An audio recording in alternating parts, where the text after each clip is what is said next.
Baik, selamat pagi anak didik kami. Semoga dalam keadaan sehat dan tetap semangat ya nak. Kita akan melanjutkan materi pembelajaran kita tentang budaya.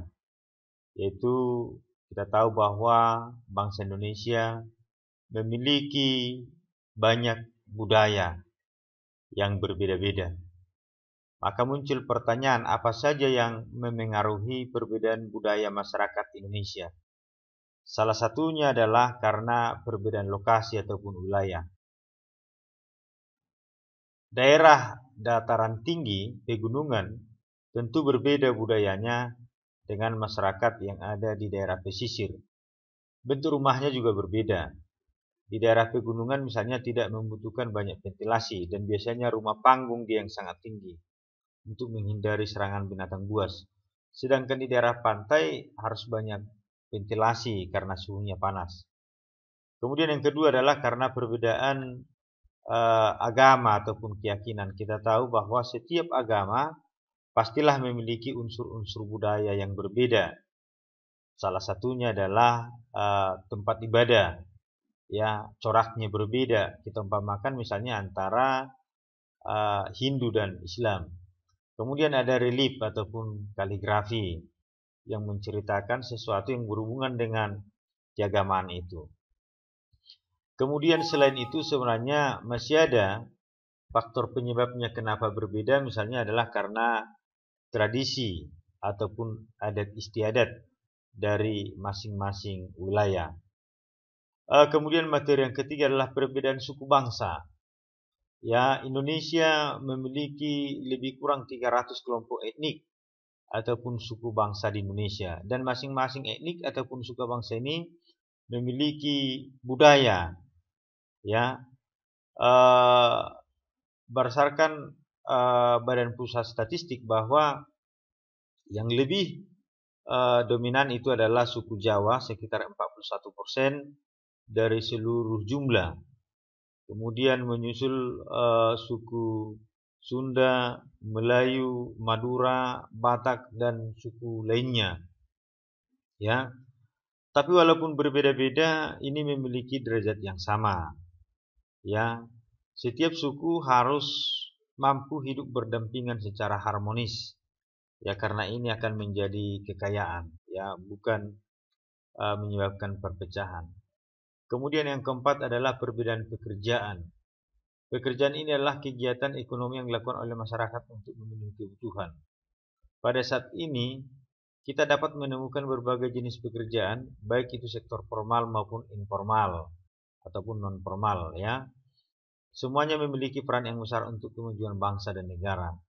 Ini perkembangannya luar biasa, mulai daripada waktu yang lama, yaitu hidup meramu atau food gathering, bercocok tanam, kemudian industri ataupun jasa, bahkan sekarang ekonomi di era digital, ya misalnya pasar-pasar online.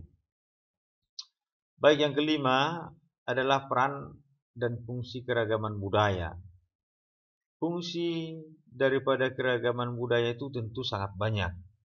Ya, kita tahu bahwa Indonesia memiliki lebih dari 100 tarian daerah yang tersebar di seluruh Nusantara. Kekayaan tersebut menggambarkan keragaman budaya Indonesia. Ya, yang pertama itu adalah sebagai daya tarik bangsa asing, pemikat. Ya, tarian misalnya. Ya, ada tari Sigali-gali yang paling dekat dengan kita. Itu bisa menjadi daya tarik bangsa asing datang ke Indonesia, khususnya ke Danau Toba. Kemudian ada lagi misalnya tari kecak di Bali. Ya, luar biasa wisatawan datang ke Bali, ya banyaknya karena ingin menyaksikan tari kecak. Ya, kemudian tari saman di Aceh, ya. Jadi pada saat ini bahwa keragaman budaya itu harus dikembangkan, digali, ya, kemudian diekspos, dipromosikan sehingga diketahui oleh wisatawan mancanegara, ya. Jadi menguntungkan secara ekonomi. ya mendatangkan income bagi negara. Ada devisa, sumber pendapatan negara dari usahawan asing yang datang ke Indonesia. Kemudian mengembangkan kebudayaan nasional, ya, bahwa kebudayaan nasional itu kan puncak dari kebudayaan daerah, ya.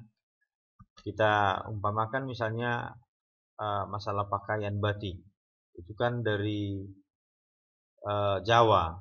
Tapi kalau kita lihat sekarang ini, bahwa hampir semua daerah memiliki batik dengan corak tersendiri, ya, hampir setiap daerah. Misalnya Batak ada batiknya bercorak gorga, dan itu sudah menjadi kebudayaan nasional. Ya, setiap tanggal 2 Oktober sudah diperingati sebagai Hari Batik Nasional, dan itu sudah diakui oleh dunia melalui UNESCO sebagai warisan kemanusiaan untuk budaya lisan dan non-bendawi. Ya, itu ya masalah untuk wisata dan budaya nasional. Yang ketiga, tertanamnya sikap toleransi. Kekayaan budaya bangsa Indonesia itu merupakan tantangan untuk ya bersikap toleran, menghargai. Kita lihat di sini di gambar 224 ini menggambarkan kekayaan budaya kita, ya. Dilihat dari misalnya pakaian adat, ya, luar biasa indahnya ini, ya, beraneka ragam, ya, tapi bisa hidup berdampingan harmonis.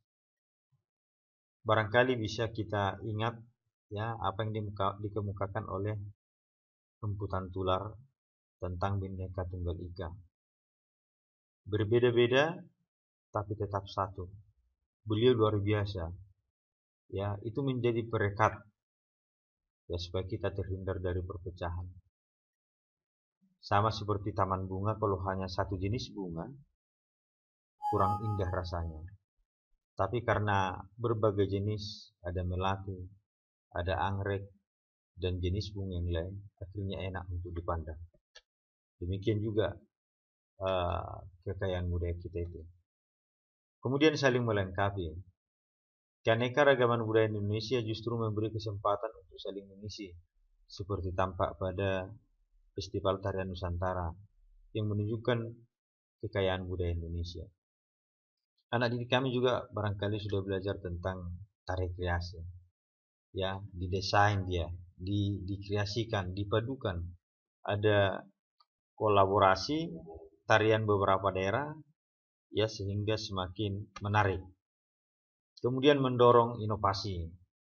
Inovasi itu kan semacam penemuan baru dari apa yang sudah ada. Jadi ada pembaruan-pembaruan untuk menjadi sesuatu yang lebih baik. Bentuk-bentuk inovasi kebudayaan dapat terjadi karena ada akulturasi.